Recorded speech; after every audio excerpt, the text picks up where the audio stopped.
अगर आपको थायराइड की प्रॉब्लम है और आप ये चाह रहे हैं कि हमारी थायराइड की जो प्रॉब्लम है बिना किसी मेडिसिन के ठीक हो जाए, तो आपको ये 4 चीजों का जरूर सेवन करना चाहिए। आज हम समझेंगे थायराइड के बारे में पूरी डिटेल में। शुरू करते हैं आज के इस वीडियो को बिना किसी देरी के।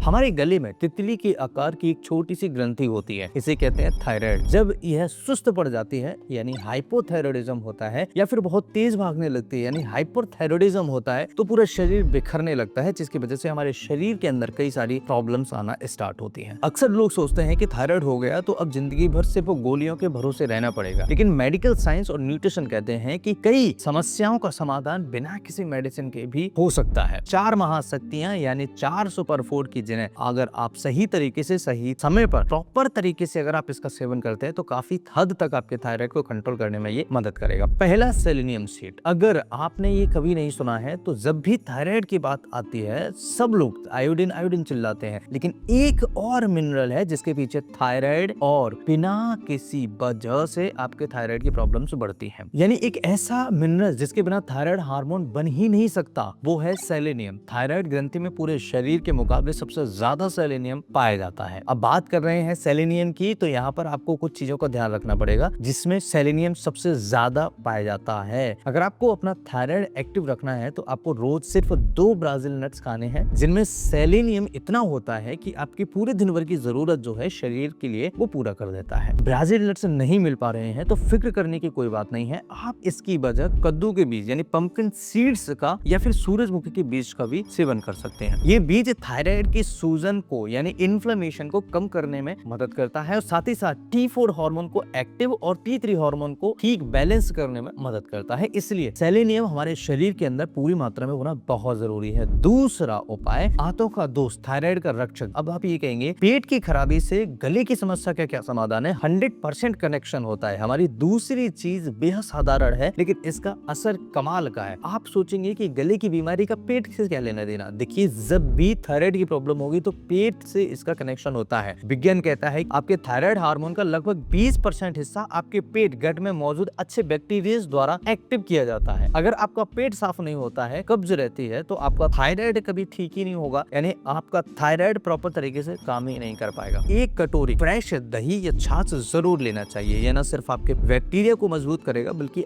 इसमें मौजूद कैल्शियम, विटामिन डी थायराइड के मरीजों के लिए हड्डियों में जो कमजोरी आती है उसको भी ठीक करने में बचाएगा, मदद करेगा, हड्डियों के अंदर कमजोरी नहीं होने देगा। तीसरी चीज है थायराइड का असली ईंधन जहां से मिलता है, द इंस्टेंट हीलर। देखिए, हमारे थायराइड को एनर्जी की जरूरत होती है और हमारी इसमें सबसे इंपॉर्टेंट तीसरी चीज है नारियल यानी कोकोनट। चाहे वो नारियल पानी हो, सूखा नारियल हो या एक्स्ट्रा वर्जिन कोकोनट ऑयल हो। थायराइड के मरीज की सबसे बड़ी शिकायत होती है कंटिन्यूअसली थकान होना, धीमा मेटाबॉलिज्म, यानी कुछ भी खाओ वो पचता ही नहीं मरीज को, बल्कि सीधे फैट में बदल जाता है और मरीज बहुत परेशान हो जाता है। मरीज कहता है कि साफ शरीर के अंदर बिल्कुल एनर्जी नहीं है, बस ऐसा लगा रहता है पड़े रहो, सोते रहो, आराम करते रहो, कुछ करने का मन नहीं करता है। तो नारियल में मीडियम चेन फैट एसिड होते हैं, MCFAS होता है, और यह एक ऐसा फैट है जिसे पचाने के लिए शरीर को मेहनत नहीं करनी पड़ती। यह सीधे लिवर में जाकर के एनर्जी में बदल जाता है और आपके धीमे मेटाबॉलिज्म को किक स्टार्ट करता है। सुबह खाली पेट 1 चम्मच नारियल का तेल या दिन में नारियल पानी पीने से आपकी सुस्ती गायब होने लगती है और हाथ पैर ठंडे रहने की समस्या जो है वो कम हो जाती है। लेकिन नारियल पानी के साथ एक प्रॉब्लम है, अगर किसी को पोटेशियम डिस्टर्ब रहता है, पोटेशियम ज्यादा रहता है, सोडियम ज्यादा रहता है, या हार्ट वाले मरीजन को हार्ट से रिलेटेड कोई मेडिसिन चल रही है, उनके लिए थोड़ा सा बैलेंस करके चलना चाहिए, क्योंकि इसके अंदर पोटेशियम भी काफी अच्छी मात्रा में होता है। तो पोटेशियम बढ़ने से आपकी प्रॉब्लम्स बढ़ सकती है। इसलिए अगर आपको कोई मेडिसिन हार्ट की नहीं चल रही है, किडनी की कोई मेडिसिन नहीं चल रहे हैं, तो आप नारियल पानी बेधड़क होकर पी सकते हैं, लेकिन 1 दिन छोड़ के पीजिएगा। चौथी चीज, एंटीऑक्सीडेंट का राजा, द एनर्जी बूस्टर। अगर आपके थायराइड को कंट्रोल करना है तो ये सबसे इंपॉर्टेंट चीज है, soft almonds and walnuts. Thyroid ग्रंथि को ठीक से काम करने के लिए जिंक, मैग्नीशियम, आयरन की भारी जरूरत होती है। बादाम में मैग्नीशियम भरपूर मात्रा में होती है। बादाम में मैग्नीशियम के अलावा और भी कई सारी चीजें भरपूर होती हैं जो थायराइड को अपना काम करने के लिए उकसा देता है। एक होता है ना कि किसी से अगर काम करवाना हो तो उसको कुछ लालच दे देते हैं कि मैं तुमको ये फायदा करा दूंगा, मेरा ये काम करा दे। तो ऐसी कंडीशन में अगर थायराइड को प्रॉपर तरीके से काम करवाना है तो उसे उकसाना पड़ेगा, उसे जगाना पड़ेगा, उसे बताना पड़ेगा कि बेटा तेरा काम खराब हो गया है, तू सही से काम नहीं कर रहा है, काम अच्छे से कर ले। अब बात करते हैं अखरोट की। अखरोट में ओमेगा 3 फैटी एसिड होता है जो शरीर के किसी भी हिस्से में छिपी हुई सूजन को ठीक करने में मदद करता है। लेकिन याद रहे, इन्हें हमेशा रात भर भिगोकर ही खाना चाहिए। भिगोने से इनके अंदर एंटी पोषक तत्व जो फाइटिक एसिड होते हैं वो निकल जाते हैं और शरीर इन्हें आसानी से सूख पाता है और हमारे शरीर के अंदर प्रॉपर तरीके से बहुत सारी अच्छी चीजें देखने को मिलते हैं। अब बात करते हैं ब्राजील नट्स या बीज। 1 कटोरी दही, नारियल का इस्तेमाल और भीगे हुए बादाम, अखरोट, 4 आसान चीजें हैं जिन्हें आप थायराइड के दवाओं के असर को दोगुना कर सकती हैं और थायराइड को बैलेंस करने में मदद कर सकती हैं। चलते चलते एक जरूरी टिप आपको देता हूं, अगर आपको हाइपोथायराइड है तो कच्ची गोभी, ब्रोकली, पालक जैसी चीजों का सलाद में या कच्चा खाने से बचें, अवॉइड करिए। इन्हें हमेशा पकाकर खाएं। ये 4 चीजें आज से ही अपनी डाइट में शामिल करें। रोज सुबह थोड़ी धूप लें और हल्का वर्कआउट करें। आप देखेंगे शरीर के अंदर कुछ ही हफ्तों के अंदर बदलाव आना स्टार्ट होंगे और शरीर में एनर्जी वापस आने स्टार्ट हो जाएगी। अपनी सेहत का ख्याल रखिए क्योंकि आपका शरीर ही आपका असली घर है। वीडियो इन्फॉर्मेटिव लगी हो तो अपने दोस्तों के साथ शेयर कर दीजिए। मिलते हैं अगले ही डीप डाइव में, तब तक के लिए नमस्कार। आप हमेशा स्वस्थ और मुस्कुराते रहिए।